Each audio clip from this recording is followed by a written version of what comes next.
손잘TV, 연륜이 전하는 양육의 지혜 7번째 시간은 차목련 편입니다. 안녕하세요. 저는 진행자 김상현입니다. 저는 오늘의 주인공 차목련입니다. 그러면 시작할까요? 먼저 오늘의 주제를 말씀해 주세요. 네, 대가족이 가르치는 보통 사람의 삶이에요. 요즘엔 흔치 않은데 대가족이 함께 사셨나봐요. 네, 저는 시댁이랑 친가, 우리 집 모두 대가족으로 북적거리며 살았어요.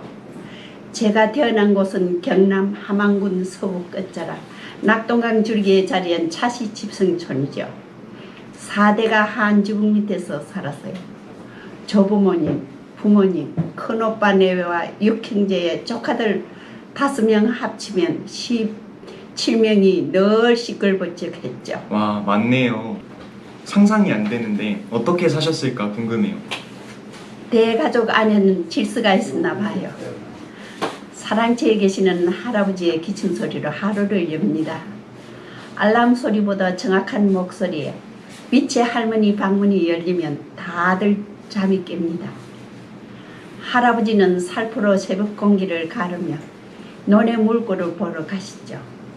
흰 수염을 날리며 걸어가시는 뒷모습은 집안을 넘어 온 마을을 지탱하는 위험이었어요. 포스가 느껴지네요. 어쩌다 할머니가 안 보이시면 왜 집안이 텅 비었냐 하시던 말씀을 한참 나이가 들고서야 알 것 같았죠. 할머니께서는 어떤 분이셨나요? 금금전략이 몸에 밴 분이셨죠. 그렇지만 자주 곳간에서 함지박에다 뭘 담아 나오시곤 했죠. 동네를 돌다 연기가 안 나는 집에 들려 곡물을 나눠 주셨나 봐요. 친척들 가난을 모른지 하고 내 입에 밥이 들어가는 소리가 지금도 내리에 남아있네요. 동네 어른으로서 보여주신 인자함 때문에 어머니보다는 할머니가 더 진하게 남아있어요. 할머니께서 인자하셨나봐요. 올망졸망 아이들이 많았을 텐데 어떻게 살으셨나요? 그거야 살아보면 살아서요. 저는 메뚜기 등에 새끼가 붙어있듯 조카들을 늘 업고 다녔어요. 큰 조카 나이 차이가 4살밖에 안 났어요. 그런가요? 기분 좋을 땐 고모라 부르다 심통이 나면 너네 함에 대들곤 했죠. 지지고 볶으며 살을 치대면서 살던 그 시절이 그립기만 하답니다. 6.25 피난 때는 더 했답니다. 6.25 때 대가족이 피난을 가셨나봐요. 어떻게 사셨을까요? 남쪽 지방인데도 피난을 가야 했죠. 고향에서 멀리 떨어진 큰 고모님 댁이었어요. 그런데 고모님의 큰 딸 가족들이 먼저 와 있는 거예요. 자기 마을이 격전지가 됐대요. 생각지 못한 돌발 상황이었죠. 그래서 식구들을 분산시켰지만 그래도 많대요. 할 수 없이 노천에 가마니를 깔고 노숙을 했죠. 그마저 전세가 불리해져 또 지네 쪽으로 밀려가서요. 피난살이를 하며 친척들의 고마움과 가족의 소중함을 절실하게 느꼈지요. 네, 가족의 소중함이요. 친정 부모님께서는 7남매를 두셨는데 어떻게 키우셨나요? 마을의 상어른이시던 할아버지의 말씀 한마디가 온 동네를 다스리는 법이었답니다. 부모님은 묵묵히 그 지침을 따랐죠. 교육도 결혼도 일조차도 마음대로 할 수 없는 분위기였죠. 분홍은 아니지만 밥은 먹고 살았어요. 오빠들은 당연히 대학을 가는 거고 딸들이 고등교육 문턱을 넘는 데는 어머님의 힘이 컸어요. 처음이자 마지막으로 어른들께 반기를 든 덕분이죠. 와, 그저 고분고분 말 잘 듣는 대가족의 딸이었어야 했는데 말이죠. 그러게요. 그러면 고등학교 졸업 후에는 어떻게 사셨나요? 졸업을 했는데 나를 눈여겨보던 댁에서 청혼이 왔어요. 만난 지 16일 만에 번개 뿌려 콩을 볶듯한 혼인이었어요. 남편은 얼굴을 정면에서 바라보지 못하고 소매자락만 봤어요. 그땐 어뢰 그리려니 했으니까요. 그렇군요. 시집을 가니 또 시댁도 대가족이었어요. 시부모님과 시누이 넷에 5살 된 코 흘리게 시동생이 있었어요. 시어머님 대신 시동생의 학부형 노릇까지 했네요. 거기다 나도 아이를 연년생으로 낳아 큰 아들은 시어머님이 돌봐주셨어요. 학렬이 중요한데 촌수가 뒤엉켜 삼촌과 형제처럼 자라서인지 지금도 잘 지낸답니다. 네. 본인께서는 3남매를 두셨는데 어떻게 키우셨나요? 얼떨결에 결혼을 하고 아이 셋을 낳다 보니 어떻게 키울지 생각도 없었어요. 내가 가족들 훙김에 컸듯 가족 속에 부대끼며 자라기를 바랐죠. 그 속에 혹시 양육의 철학이 있었다면 이름을 날리는 거창한 사람보다 평범한 사회의 일원으로 잔잔한 가정을 꾸려가는 소박한 삶이었을 겁니다. 꿈 없는 꿈을 꿈이라 여기는 엄마 때문에 아이들이 미치는 삶을 살지 않았을까 해서 미안하기도 해요. 어쩌요. 소시민 엄마를 이제와 바꿀 수도 없고요. 그렇지요. 네. 그래서 자녀분들이 소시민으로 컸나요? 남들이 하는 것처럼 흉내를 좀 냈더니 알아서 제 갈 길을 밟아가대요. 본인 능력만큼 시킨다는 생각이었으니까 무리 없는 소시민 교육 철학이 통했나 봐요. 네. 두 아들은 부산의 공대 의대를 나와 자기 전공 분야에서 정년을 바라보는 나이가 됐고요. 서울로 유학 온 딸은 졸업장에서 식장에서 운동화에 청바지 차림으로 만난 총각하고 결혼을 시켰어요. 지나고 보니 자기 능력에 맞게 책임을 다하며 사는 소시민 교육을 시켰는데 키워놓고 보니 모두 큰 시민이 된 것 같아요. 요즘 손주들 크는 걸 보면 기분이 어떠세요? 큰아들은 손주가 3명이고 딸은 2인데 둘째는 자기들 세계를 구축하는 게 우선인가 봐요. 큰 며느리는 아깝지만 교직을 그만두고 육아에만 몰두했어요. 큰 손녀는 5년을 함께 살았는데 그 정 때문인지 볼 때마다 마음이 짠해요. 요즘엔 짬짬이 들려 큰맹인 할미의 기발기 노릇을 해요. 손주들 여럿이 사회의 일원이 된 늠름한 모습을 볼 때면 대가족의 보람을 느끼곤 하죠. 그러시겠어요. 할아버지와는 자녀 양육에 대해 의견이 같으셨나요?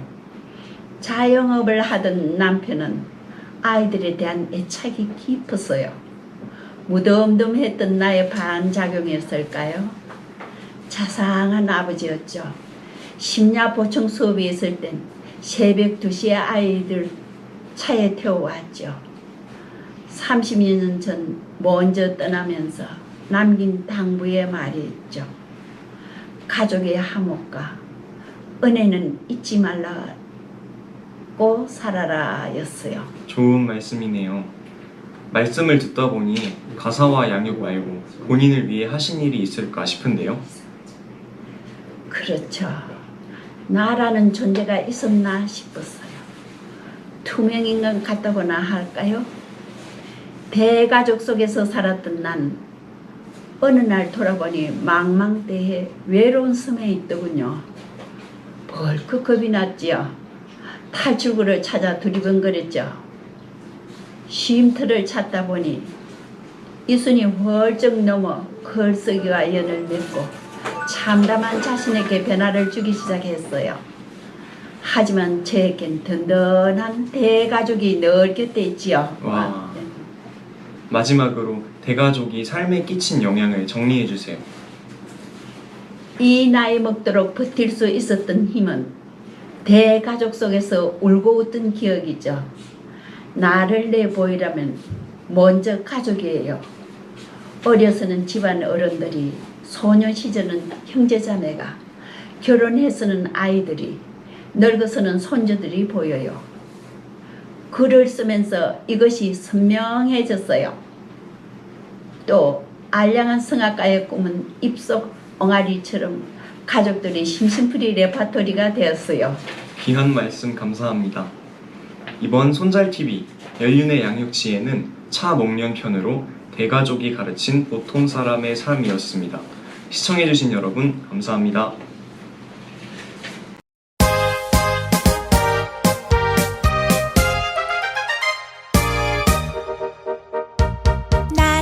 손잘TV 연륜이 전하는 양육의 지혜 8번째 시간은 이양순 편입니다. 안녕하세요. 저는 진행자 김상현입니다. 저는 오늘의 주인공 이양순입니다. 그러면 시작할까요? 먼저 오늘의 주제를 말씀해 주세요. 네, 저는 따뜻하고 편안한 가정이 좋다입니다. 네. 인상이 참 편안해 보이세요. 그렇게 사셔서 그런가 봐요. 그래요? 그렇게 편안하게 살지 못했어요. 어려서 아버지가 돌아가셨고 결혼해서 18년 만에 남편이 교통사고로 돌아가셨죠. 막막했어요. 하지만 긍지를 가지고 열심히 살다 보니 좀 여유로워졌어요. 매사 긍정적으로 받아들이고 있어서 그렇게 보이나 봅니다. 그렇군요. 네. 어려서 힘겹게 사신 듯한데 어떻게 사셨는지 궁금해요. 부모님은 일본 오사카에서 살다가 전쟁 중에 대마도로 피신을 하셨대요. 그곳에서 저는 셋째 딸로 태어났죠. 위로 언니가 둘이라 아들을 기대했지만 또 딸이라 부모님은 실망하셨을 겁니다.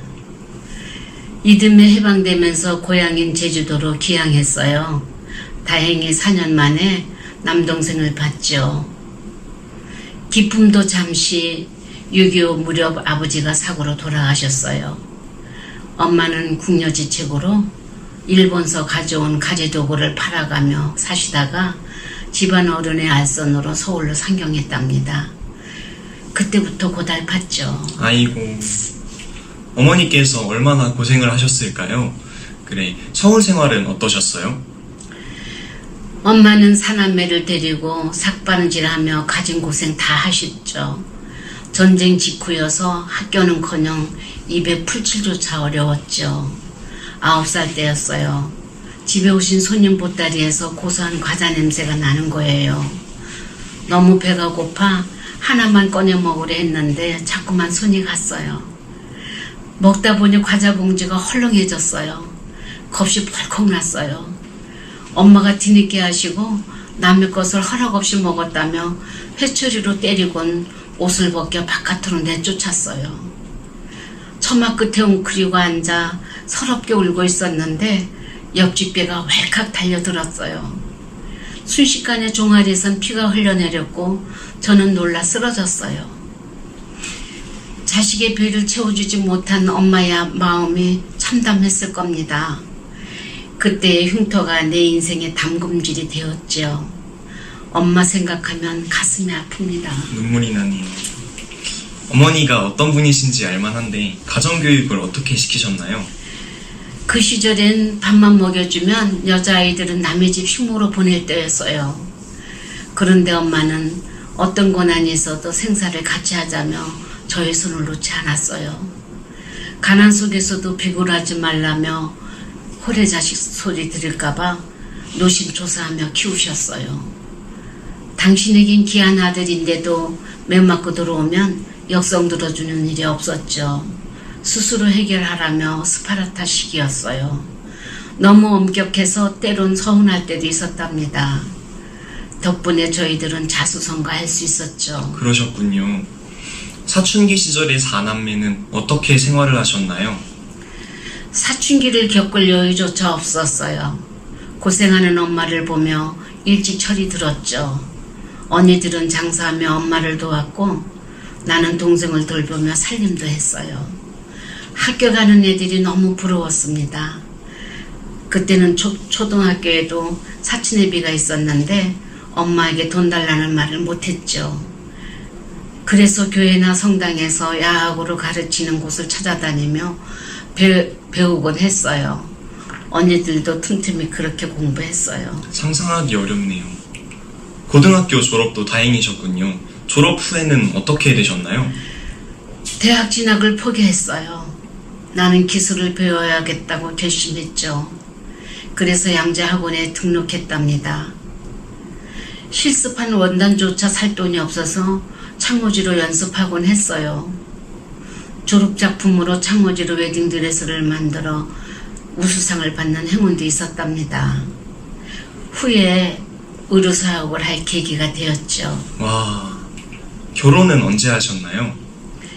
평생을 고생만 하는 엄마와 살려고 결혼을 포기했었죠. 그러나 엄마의 걱정으로 28살에 결혼했어요. 결혼하고 보니 다른 세상이었어요. 시아버님은 공무원이셨고 과묵하고 선비 같은 분이었답니다. 슬아의 아들 넷, 딸 셋, 7남매였었어요. 저는 둘째 아들과 결혼했어요. 넉넉한 살림은 아니었지만 따뜻하고 정이 많은 단란한 가정이었죠. 친정어머니가 활동적이었다면 시어머니는 오직 살림만 하는 한국의 어머니 모습 그대로였어요. 제가 항상 동경했던 분위기라 정말 좋았습니다. 느낌이 와요. 결혼 생활은 얼마나 행복하셨을까요? 시부모님은 둘째 아들이니 분가하라고 하셨지만 제가 함께 살겠다고 했죠. 시집 식구들 축복 속에 첫째 아들과 2살 터울로 딸을 낳았어요. 정말 행복했습니다. 아이들을 가르치려면 남편 월급 가지고는 빠듯할 것 같았죠. 결혼 전부터 하던 양품점을 계속했어요. 물론 시부모님이 허락해 주셔서 가능했죠. 맞벌이 하느라 집안일을 도와드리지 못해 죄송했어요. 그런데 오히려 어머니는 며느리가 애쓴다며 손도 못 대게 하셨어요. 항상 감사하는 마음이 들었어요. 그러셨겠어요. 시어머니 사랑은 얼마나 더 받으셨나요? 임신했을 때 시어머니는 찐고구마를 아랫목 이불속에 묻어놓거나 달걀을 삶아 화장대에 올려놓곤 했어요. 아이를 낳았을 때도 지극정성으로 산후조리를 해주셨고요. 부정이라도 탈세라 솥과 냄비를 따로 준비해놓고 하루에 7끼를 챙겨주셨어요. 먹고 자고 하다 보니 43kg였던 몸무게가 64kg가 되었어요. 몸무게는 늘어났지만 시어머니 사랑을 잊을 수 없답니다. 정말 행복하셨나봐요. 자제분들 양육은 어떻게 하셨나요? 맞벌이라 아이들 옆에 있어주질 못했죠. 그러다가 남편이 교통사고로 세상을 떠났어요. 하늘이 무너져 내리는 것 같았죠. 아들은 고2, 딸은 중3.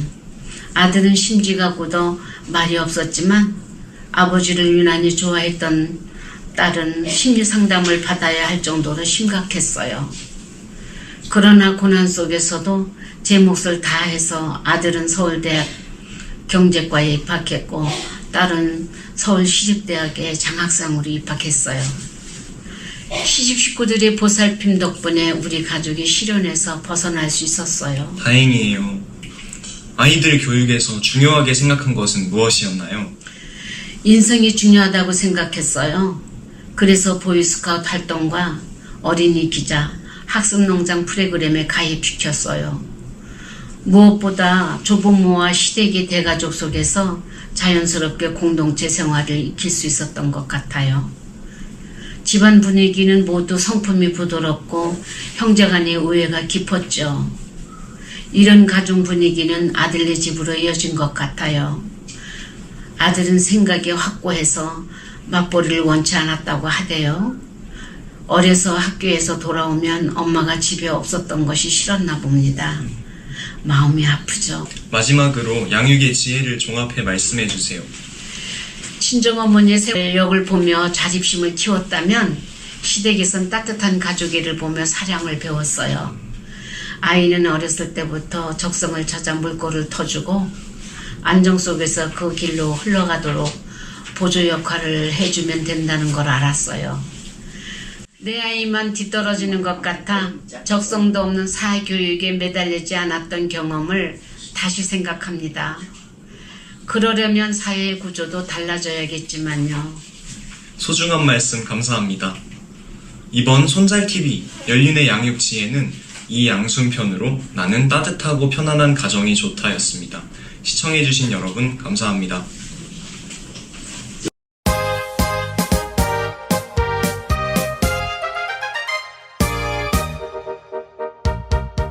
손잘TV 연륜이 전하는 양육의 지혜 9번째 시간은 김현순 편입니다. 안녕하세요. 저는 진행자 김상현입니다. 네, 안녕하세요. 저는 오늘의 주인공 김현순입니다.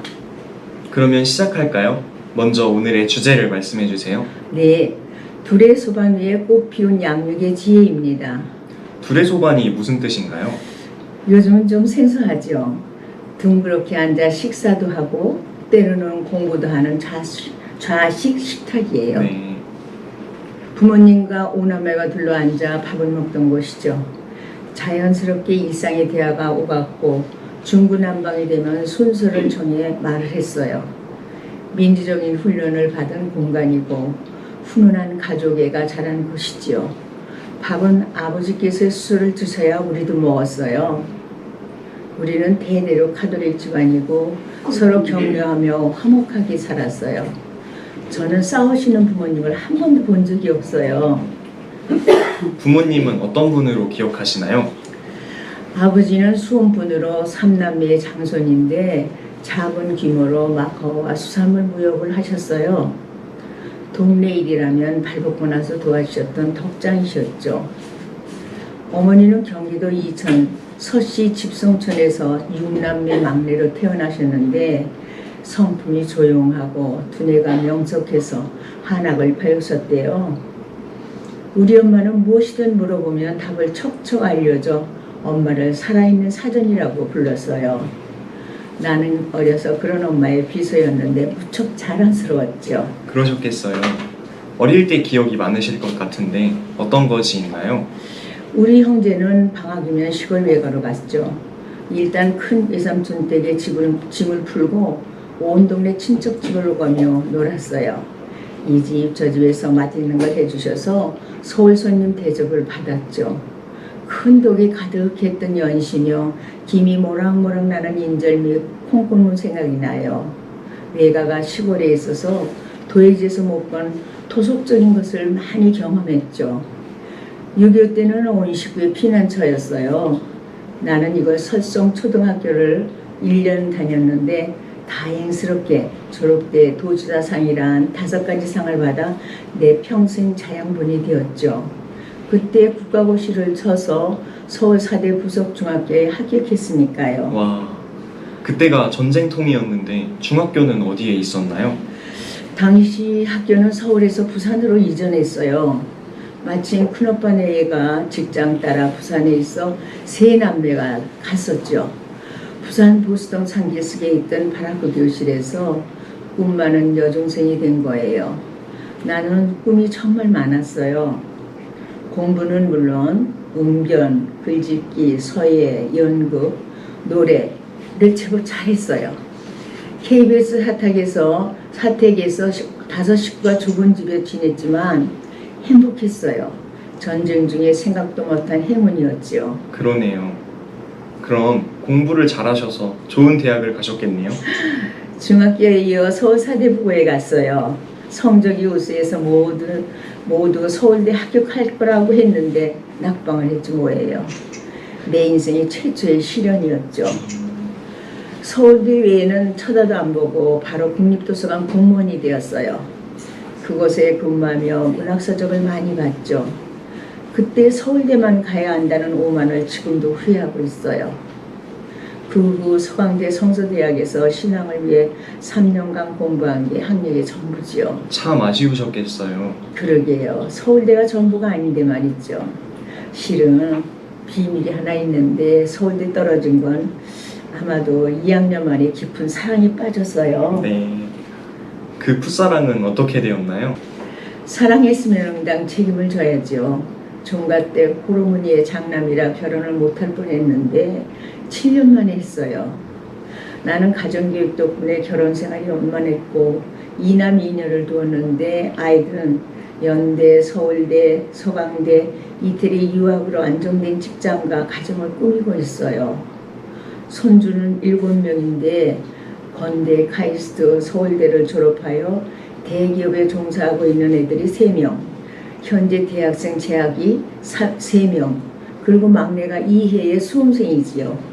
자녀 양육에서 저희가 강조한 것은 거짓말 안 하기, 숙제는 꼭 하기, 약속은 꼭 지키기, 이 세 가지인데 덕을 많이 보았어요. 그렇겠네요. 순탄한 결혼 생활을 하셨나 봐요.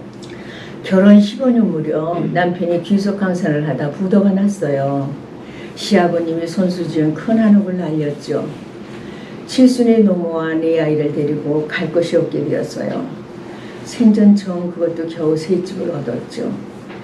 시댁이 석삼직이 분호이었는데 모두 잃어 덕을 못 받고 내가 운영하던 양품점도 남편 사업 대출로 문을 닫아야 했어요. 마침 잘 나갈 때 들었던 4건의 보험을 해약하려는데 보험 설계사가 오히려 보험회사 입사를 권했어요. 그동안의 인맥과 신뢰를 바탕으로 노력하니 실적이 좋았고요. 다시 18개월 만에 대지 57평 집을 샀어요. 대가족의 안식처를 만든 거죠. 다행이네요. 그 후 보험회사 일은 계속 잘 하셨나요? 입사 5년 만에 획기적으로 지점장이 되었어요. 아이들 장학금이 대학까지 나왔죠. 작은 점포를 대형 점포로 키우고 사원소득을 상승시켜 모금사원상, 사내 최대 강의상, 최우수상, 최고 기록상을 줄줄이 받으며 23년을 근무했어요. 정년을 3년 연장받으며 전국 관리자 대상도 받았죠. 당신은 꿈만큼 성공할 수 있다는 책을 4번을 찍어서 16,000부가 팔렸어요. 그냥 된 것이 아니고 온 힘을 다한 결과죠. 그 바탕은 정직과 성실, 신뢰였죠. 둘의 소반에서 만들어진 인생의 결과라고 봐요. 그리고 초등학교 때부터 웅변을 하고 작은 성공의 경험이 자신을 키워주기도 했고요. 네.